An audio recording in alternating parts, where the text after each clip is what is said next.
Hi my dear students, ഇന്ന് എടുക്കാൻ പോകുന്നത് വന്നിട്ട് ഡിസൈൻ ഓഫ് എക്സ്പെരിമെൻറ്റ്സിലെ പാർട്ട് 6 ആണ്. അപ്പം ഇന്ന് ഡിസ്കസ് ചെയ്യാൻ പോകുന്നത് കഴിഞ്ഞ ക്ലാസ്സിൽ നമ്മൾ ഒരു ചെറിയൊരു പ്രോബ്ലം പറഞ്ഞായിരുന്നു അല്ലേ. അപ്പോൾ അതിന് സോൾവ് ചെയ്യാനും പിന്നെ ബോക്സ് പ്ലോട്ടും സ്റ്റെം ആൻഡ് ലീഫ് അനാലിസിസും നോക്കാം. ഓക്കെ, അപ്പം ഇതിനൊന്നും വന്നിട്ട് നമുക്ക് ഈ ഒരു ടേബിളിൻ്റെ ആവശ്യമില്ല കേട്ടോ, ആവശ്യമില്ല.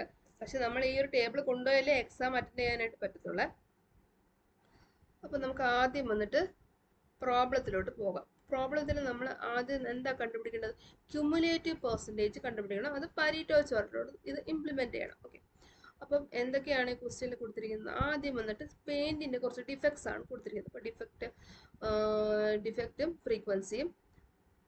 ഓക്കെ, അപ്പോൾ ഫസ്റ്റ് ഡിഫക്റ്റ് വന്ന് ബറിൻ്റെ ഫ്രീക്വൻസി 1, പെയിൻറ്റിൻ്റെ ഫ്രീക്വൻസി വന്ന് 53, തേർഡ് വന്നിട്ട് സ്റ്റിച്ചിങ്ങിൻ്റെ ഫ്രീക്വൻസി വന്നിട്ട് 1.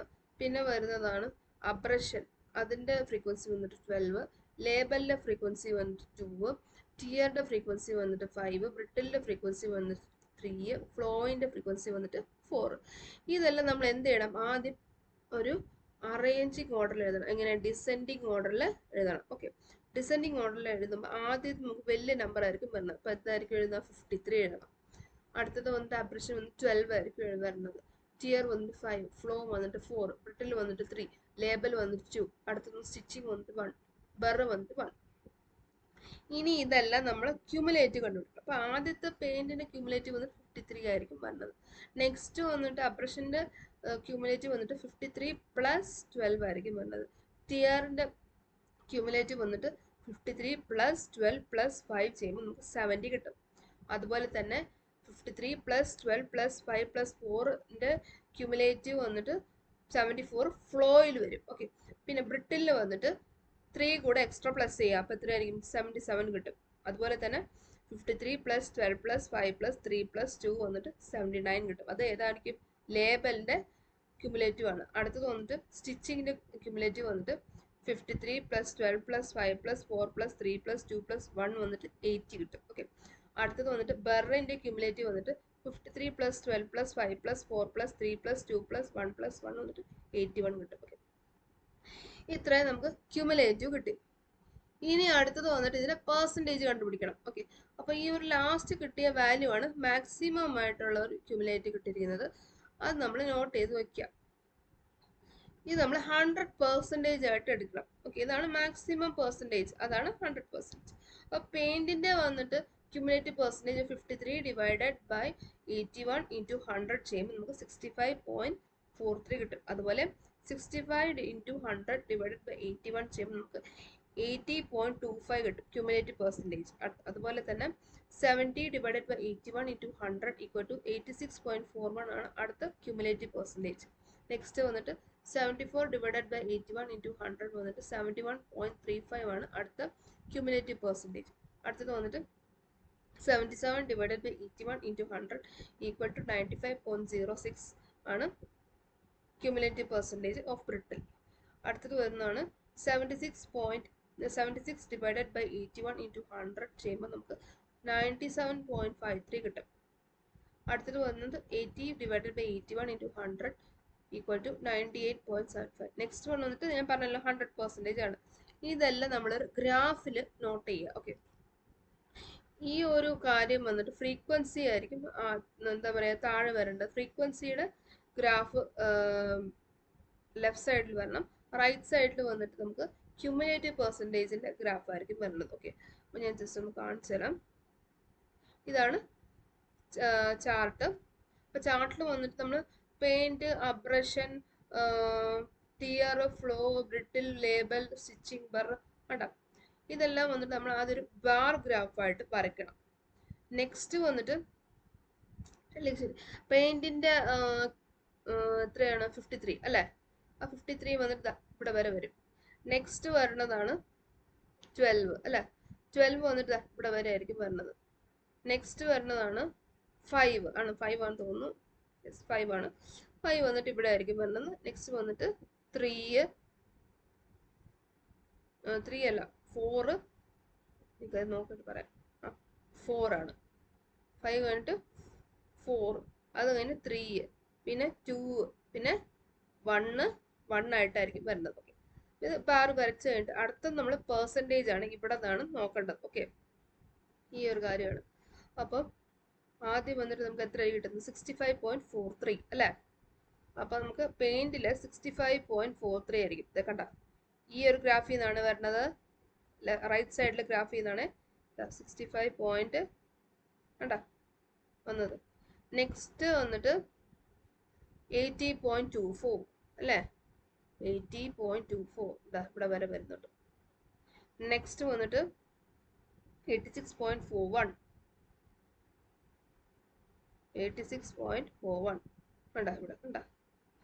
നെക്സ്റ്റ് വരുന്നതാണ് 91.35 ഓക്കെ. നെക്സ്റ്റ് വരുന്നതാണ് 95.06 ഇവിടെ. ഓക്കെ, ഏകദേശം ഇവിടെ കേട്ടായിരിക്കും വരുന്നത്. നെക്സ്റ്റ് വരുന്നതാണ് 97.53 ഇതാ ഇവിടെ ആയിരിക്കും വരുന്നത്. നെക്സ്റ്റ് വരുന്നതാണ് 98.76 ഇവിടെ വരും. നെക്സ്റ്റ് വന്നിട്ട് 100%. ഓക്കെ, മനസ്സിലായോ? ഇങ്ങനെയാണ് നമ്മൾ പരീറ്റോ ചാർട്ട് എഴുതുന്നത്. അടുത്തത് വരുന്നതാണ് ബോക്സ് പ്ലോട്ട് മെത്തേഡ്. ഇത് ഭയങ്കര ഇമ്പോർട്ടൻ്റ് ആണ്. എഴുതിയിരിക്കുന്ന എല്ലാം മീൻസ് കഴിഞ്ഞ വർഷവും അതിൻ്റെ സപ്ലിമെൻ്ററി എക്സാമും അതിൻ്റെ അടുത്ത എക്സാമും ഒക്കെ വന്നിട്ട് ഒരുപാട് പ്രാവശ്യം ചോദിച്ചിട്ടുള്ള ഒരു ക്വസ്റ്റ്യൻ ആണ് ബോക്സ് പ്ലോട്ട് മെത്തേഡ്. ഇതിൽ നിന്ന് ക്വസ്റ്റ്യൻ കൺഫേം ആയിട്ട് ഇപ്രാവശ്യവും വരാൻ ചാൻസ് ഉണ്ട് കേട്ടോ. അപ്പം എന്തൊരു പ്രൊസീജിയർ നമുക്ക് നോക്കാം. ആദ്യം ആ കിട്ടിയിരിക്കുന്ന നമ്പേഴ്സ് നമ്മൾ അസെൻഡിങ് ഓർഡറിലോട്ട് നമ്മൾ മാറ്റണം. എന്താണ് അസെൻഡിങ് ഓർഡറിലോട്ട് മാറ്റണം. എന്നിട്ട് അതിൻ്റെ മീഡിയൻ നമ്മൾ കണ്ടുപിടിക്കും. മീൻസ് അതിന് മിഡിൽ വാല്യൂ കണ്ടുപിടിക്കണം. ഓക്കെ, നെക്സ്റ്റ് വന്നിട്ട് ആ മീഡിയൻ്റെ ഏറ്റവും അറ്റത്തുള്ള നമ്പറിൻ്റെ മീഡിയൻ കണ്ടുപിടിക്കണം. മനസ്സിലായോ? അതാണ് നമ്മൾ Q1 ആയിട്ട് ഡിനോട്ട് ചെയ്യും. ഓക്കെ, മീൻസ് Q2 വന്നിട്ട് Q2 വന്നിട്ട് എന്താണ് മീഡിയൻ ആണ്. Q1 വന്നിട്ട് എന്താണ് മീഡിയനേക്കാളും ചെറിയ വാല്യൂ ആയിരിക്കും വരുന്നത്. അതുപോലെ തന്നെ Q3 വന്നിട്ട് Q2ൻ്റെ ഏറ്റവും അറ്റത്തെ വാല്യൂവിൻ്റെ നടുക്ക് വരുന്ന വാല്യൂ ആണ്. മീൻസ് അതിൻ്റെ മീഡിയൻ ആണ്. അതുപോലെ തന്നെ Q2നേക്കാളും ഗ്രേറ്റർ ആയിരിക്കും. ഓക്കെ, പിന്നെ നമ്മൾ extreme smallest value largest value കണ്ടുപിടിക്കണം.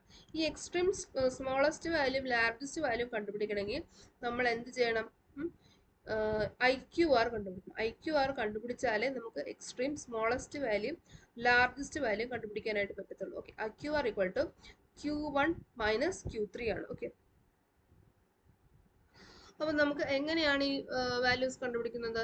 അപ്പോൾ മിനിമം വാല്യൂസും മാക്സിമം വാല്യൂസും കണ്ടുപിടിക്കണം. ഓക്കെ, അപ്പം Q1 മീൻസ് ഇവിടുത്തെ ഈ ഒരു Q1 value minus 1.5 into IQR ചെയ്യുമ്പം നമുക്ക് മിനിമം വാല്യൂ കിട്ടും. അതുപോലെ തന്നെ Q3 പ്ലസ് ആണ്, Q3 പ്ലസ് 1.5 ഇൻറ്റു IQR ചെയ്യുമ്പോൾ നമുക്ക് മാക്സിമം വാല്യൂ നമുക്ക് കിട്ടും. ഓക്കെ, ഇതാണ് ഒരു ബോക്സ് പ്ലോട്ട് മെത്തേഡ്. ഇതാണ് ബോക്സ് പ്ലോട്ട് കേട്ടോ.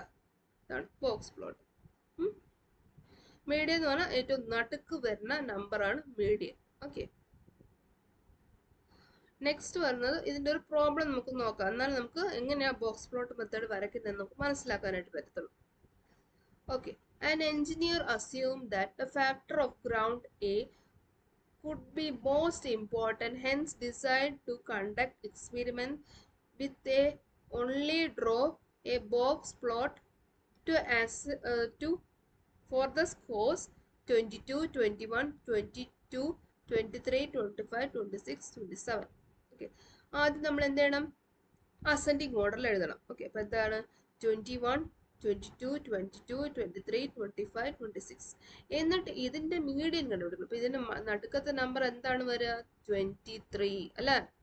23 ആണ് ഇതിൻ്റെ മീഡിയൻ. അത് നമ്മൾ Q2 ആയിട്ട് ഡിനോട്ട് ചെയ്യാം. നെക്സ്റ്റ് വരുന്നതാണ് median of first half of Q1. Q1ൻ്റെ മീഡിയൻ നമ്മൾ കണ്ടുപിടിക്കണം. 23യുടെ 21ൻ്റെ മീഡിയൻ എത്രയായിരിക്കും? 22 ആയിരിക്കും അല്ലേ. 22 ആയിരിക്കും. അതുപോലെ തന്നെ 23യുടെ 27ൻ്റെ മീഡിയൻ എന്തായിരിക്കും? 26 ആയിരിക്കും. ഓക്കെ, അത് നമ്മൾ എഴുതുക. അപ്പം അതിന്റെ മീഡിയൻ Q1 എന്തായിരിക്കും? അപ്പോൾ 22, Q3 വന്നിട്ട് 26 ആയിരിക്കും. ഓക്കെ, എന്നിട്ട് നമ്മൾ ഇന്റർമീഡിയറ്റ് ക്വാർട്ടർ റേഞ്ച് കണ്ടുപിടിക്കണം. അപ്പം ശരിക്കും ഇതിന്റെ ഫോർമുല വന്നിട്ട് Q3 മൈനസ് Q1 ആണ്. Q3 ഗ്രേറ്റർ അല്ലേ, അപ്പോൾ Q3 മൈനസ് Q1 ആണ് ഇവിടെ എഴുതിയിരിക്കുന്നത്. ചെറിയ മിസ്റ്റേക്ക് ഉണ്ട്, ജസ്റ്റ് ഒന്ന് മാറ്റി തരാം കേട്ടോ. Q3 Q1. ഓക്കെ,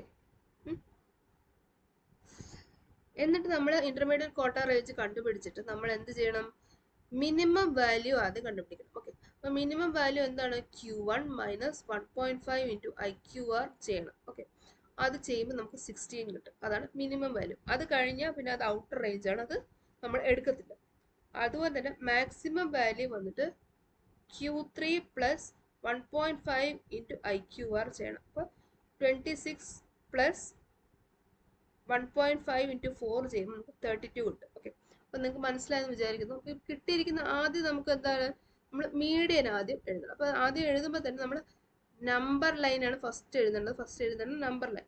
അപ്പോൾ നമുക്ക് കിട്ടിയിരിക്കുന്ന വാല്യൂ ഒരു 15 to 30 അല്ലെങ്കിൽ 16, മിനിമം വാല്യൂ 16 to 32 ആണ്. നമുക്ക് 15 എടുക്കാം.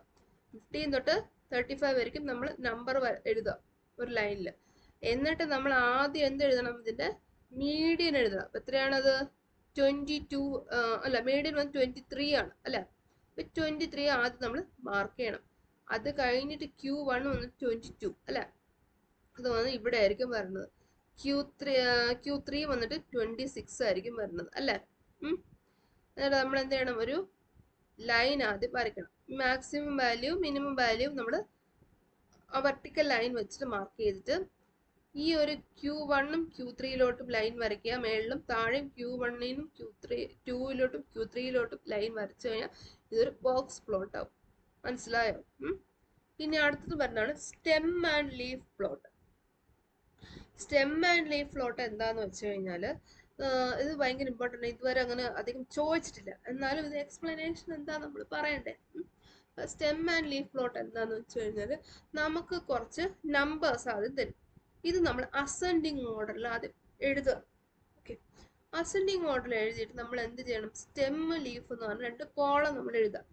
എന്നിട്ട് സ്റ്റെമ്മിൽ വന്നിട്ട് നമ്മൾ ആദ്യം എന്താ പറയുക, യൂണിറ്റ്സ് എഴുതുക. 0, 1, 2, 3 എഴുതുക. എന്നിട്ട് ലീഫിൽ വന്നിട്ട് എത്ര 0ൽ എത്ര നമ്പേഴ്സ് ഉണ്ടോ, അല്ലെങ്കിൽ 2, 4, 5, 6 ആണെങ്കിൽ 2, 4, 5, 6 എഴുതി വെച്ചാൽ മതി. ഓക്കെ, 11, 12, 13, 14 1ന്റെ അടുത്ത് എഴുതുക. അതുപോലെ തന്നെ 2ന്റെ അടുത്ത് 22, 24, 25 വരുന്ന ടെൻസ് ഡിജിറ്റ്സ് എഴുതുക. അങ്ങനെയാണ് സ്റ്റെം ആൻഡ് ലീഫ് പ്ലോട്ട് എഴുതേണ്ടത്. ഓക്കെ, അപ്പോൾ ചെറിയൊരു പ്രോബ്ലം ഞാൻ കാണിച്ചു തരാം. ഇതാണ് സ്റ്റെം ആൻഡ് ലീഫ് പ്ലോട്ട് എന്ന് വരുന്ന ഒരു question. An engineer assumes that the factor ground could be most important and hence decided to construct experiment with stem and leaf plot for scores 21, 22, 23, 24, 25, 26, 27, 18, 2, 4, 36, 11. ആദ്യം നമ്മൾ എന്ത് ചെയ്യണം? ഇതൊരു അസെൻഡിങ് ഓർഡറിൽ എഴുതണം. ഓക്കെ, അപ്പോൾ അസെൻഡിങ് ഓർഡർ എങ്ങനെയാണ്? 2, 4, 11, 18, 21, 22, 23, 25, 26, 27, 36. ഓക്കെ, എഴുതാം. എന്നിട്ട് നമ്മൾ സ്റ്റെം ലീഫ് എന്ന് പറഞ്ഞ 2 കോളം വരയ്ക്കുക. സ്റ്റെമ്മിൽ വന്നിട്ട് 0, 1, 2, 3 വരയ്ക്കും എഴുതും. മീൻസ് 36 വരയ്ക്കും ഉണ്ട്, അപ്പം 3 വരയ്ക്കും എഴുതാം. അത് കഴിഞ്ഞിട്ട് 0ന്റെ ടെൻസ് ഡിജിറ്റ്സ് മീൻസ് 0ന്റെ യൂണിറ്റ് ഡിജിറ്റ്സ് എന്തൊക്കെയാണ്? 2, 4. 1 എന്തൊക്കെയാണ്? 11, 18, 21 അല്ല 11, 18 തന്നിട്ടുണ്ട്. അപ്പം 1, 8 എഴുതാം. അതുപോലെ തന്നെ 2ൽ എന്തൊക്കെയായിരിക്കും വരുന്നത്? 21, 22, 23, 25, 26, 27 അല്ലേ. അപ്പോൾ ആ നമ്പേഴ്സ് എഴുതുക. എന്തൊക്കെയാണ്? അതിൻ്റെ ടെൻസ് ഡിജിറ്റ്സ് എഴുതിയാൽ മതി. 1, 2, 3, 5, 6, 7 എഴുതുക. അതുപോലെ തന്നെ 36 അല്ലേ ഉള്ളത്, അപ്പോൾ 3 എഴുതിയിട്ട് 6 കൂടെ എഴുതിയാൽ മതി ലീഫിൽ. ഓക്കെ, അപ്പം ഇതോടെ വന്നിട്ട് ക്ലാസ് കഴിയുകയാണ്. അടുത്ത ക്ലാസ്സിൽ വന്നിട്ട് നിങ്ങൾക്ക് explain the importance of ANOVA software packages of DOA ആയിരിക്കും എക്സ്പ്ലെയിൻ ചെയ്യുന്നത്. അപ്പോൾ thank you and all the best for exams.